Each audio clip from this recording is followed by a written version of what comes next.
ya sayyada gaishe ki ya mardiya, farko da sunanka ya Allah bani damanka na jero wasu baiti kagun sayyadan musharifiya. Ya rabbinin ka salati gun sahibalin alamati ciki ka sa albaiti shehunai sun so kayar anbiya. Shehu Tijjani mai girma ciki da gausu barhama a madin yarwa da umma shehu na fiyu na insiya.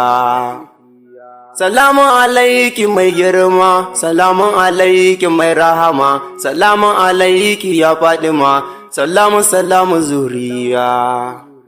Gaishe ki ya uwar manya, mashayar dukan kulliya, uwar tagwa ya sharifiya, ya tsokar sayyidul anbiya. Mun kulla kauna da ke, jini da hanta babu yake, mun bar kowa fasa yake, ya Fadima ya mardiya. Ya mai tafiya kasaita, makura nazari fahimta, labaiki ya Fatima binta, umbul fadayi nuriya.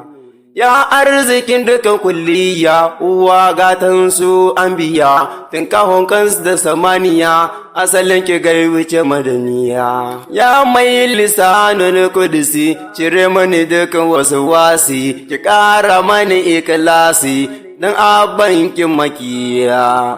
Nauyin mu duniya da lahira dan ki ɗauke mana zunura, gaishe ki sayyada zara, kyakkyawa ya dan duniya.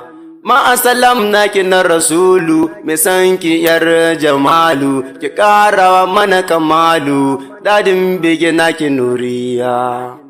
Labbaiki ya sarrauniya, labbaiki ya mardiya, labbaiki ya karimiya, labbaiki ya kursiya, labbaiki ya zuriya, labbaiki ya kamariya, labbaiki ya zamzamiya, labbaiki ya madaniya. Labbaiki ya alawiya, labbaiki ya aliya, labbaiki ya insiya, labbaiki ya gimbiya, labbaiki ya makiya, labbaiki ya sharifiya, labbaiki ya nuriya, labbaiki ya masumiya.